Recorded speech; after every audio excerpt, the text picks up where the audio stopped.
Rafe Mair, our guest, as you know, he's a former politician, a radio host, a television host, a writer, runs Common Sense Canadian. Do you run it or write for it? My colleague Damien Gillis and I, we co-founded it. You co-founded it, and you need money, I know that.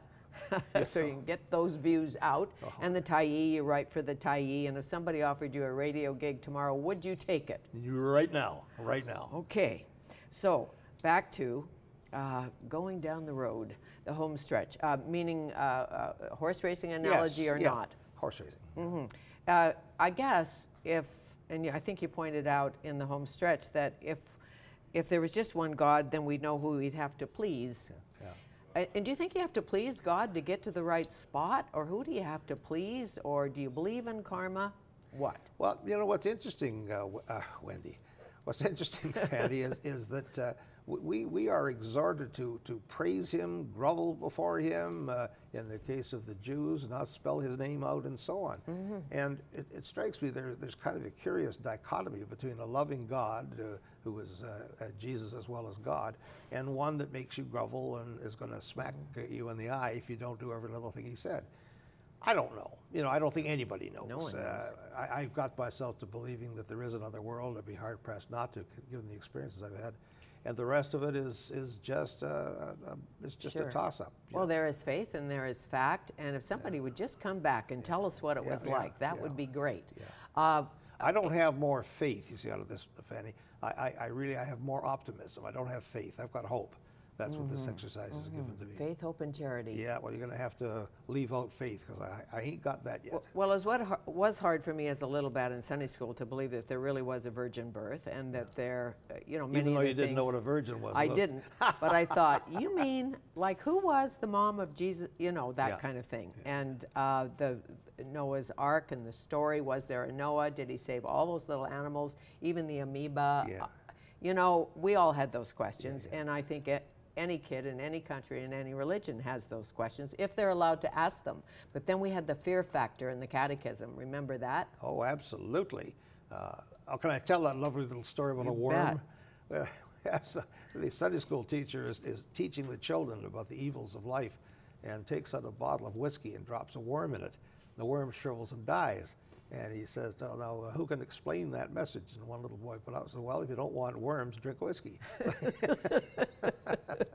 And we took that to heart. Yes, we did. Did we not? Yeah. When you talk to atheists, on your show, The Search, anything there for you, or an agnostic, someone who just does not believe? Well, I made the point to him and others that religion and science stand at exactly the same spot. Religion can't explain where God came from, and the scientists can't explain where the golf ball and the universe and all of the rest of it came from to have the explosion in. I certainly talked to an atheist. I don't know whether I'm able to tell that story on the air, am I? Maybe we should make them read the book. Maybe we should make them read the book. I think so, because that one, that one's a little risque. Is it risque? Yeah. Well, it's not risque. It's hard to find anything risque in this business. Well, anymore, it is. But that's the lure. Yeah, to go online and read the home stretch. Yeah. So, but before we hop the twig, there's so much things that your mother used to say that, right? Yeah, that's right. Yes. There's so many things that we would like to know. If we only knew. And I think people of deep faith, they don't even question it. I wonder I don't about know. That, I mean, we'd have to ask. We've been given a great power of curiosity and very little power to answer the questions that we raise. Sure, but as people switch religions, born a Catholic, decide that you're a Protestant, and then you become a Buddhist. I suppose I can call him my priest. I haven't been to church for a long time, but Lou Rivers is a marvelous guy. He really got me started on the guts of this book, because he said, look, there are two churches. There's God's church and there's the corporate church. We're in the corporate church, and we're the ones that have caused all that trouble. You can't say that God is responsible for all the little children that killed all the rest of it. That's the corporate church that makes up all those rules. God didn't make those up. And I found that very helpful, because it freed me. It made me feel like I don't have to look at life through the lens of a former Anglican. I could just do my own thing. I could, come to my own conclusions. And that's what I think Jesus was saying when he said, these are the law and the prophet. Yes, well, Rex Weiler, former Greenpeacer, you know Rex, Rex very well. Brilliant man. He wrote a book called The Jesus Sayings, and to me, the true teachings of Jesus, and then there is what you call, and many refer to, the corporate church, the religious right in the United States, the fundamentalist right. The I'm right, you're not. Well, and the rules that they make up are unbelievable. And this is cynical, but I think I'm entitled to. I think everybody's entitled to be cynical on this. In most of these religions, a priesthood has developed. That's because the religion doesn't trust ordinary people like you and me to know what this is all about. You have to have these secrets held by the priest and slowly given out to you from time to time. And I don't think that's what Jesus was all about. I don't recall anything about a priesthood. Yes, upon this rock I etc. for Peter, but the priesthood has become, I think, the great stumbling block in people looking at these questions based on their own concerns, not based on somebody else's, and come up to conclusions which are their own conclusions.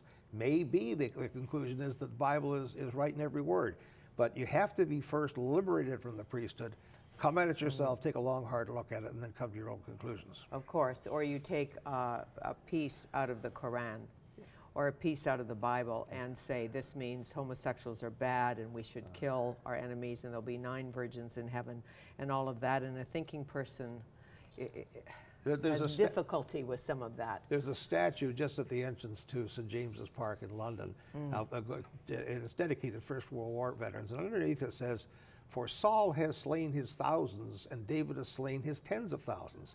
Now, what the hell kind of message is that? You know, here these poor guys have all died way before their time for a cause that was very difficult to discern, and we've got that on there. And that's a quote from the Bible. Sure.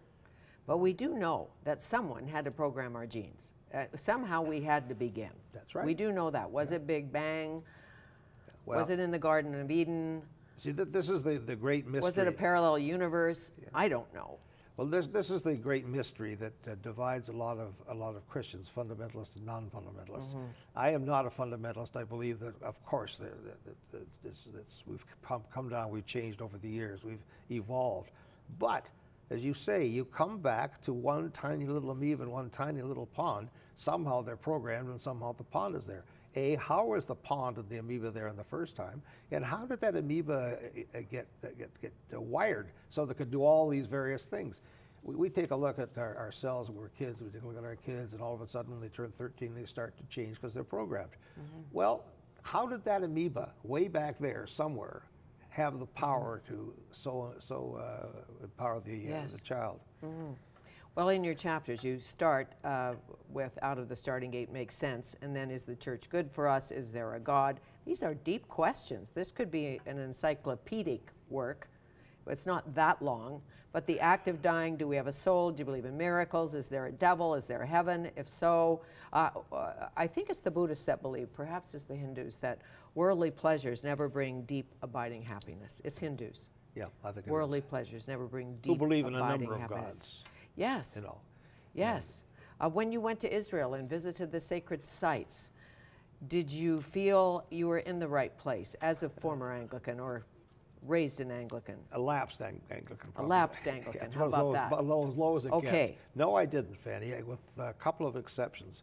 On the first day, we went to the Garden of Gethsemane and the Mount of Olives, and saw a mulberry tree that's supposed to have been there since the time of Jesus. And yes, I did. But when I went to Golgotha, Calvary, the tomb of Jesus, and all those various things, I felt very little, and I was disappointed because I hoped I would. The only place where I started to get, other than what I've said, I started to get a little bit into it was at the River Jordan.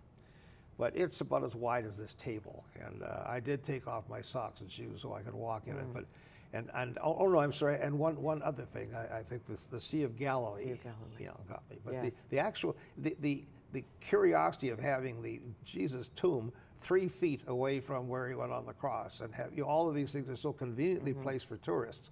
I had a hard time believing that that's the way they all really were. But on those other items, yes. But at least it didn't destroy any faith. But it gave you hope. This whole search is giving you given you hope. It has indeed, and I'm lucky to have done it. I've done other things like it too, as you probably have. I've been to Ephesus a couple of times, and sort of taken drunk in the sensation of that and so on. And the whole exercise does indeed give me hope, but it leaves me with this feeling that it is not necessary to believe all the details. It's not necessary to mouth them or believe them. They can't even decide who wrote Revelation. Was it John the Apostle or was it John of Patmos? So there are a lot of things like that you have to take with a grain of salt.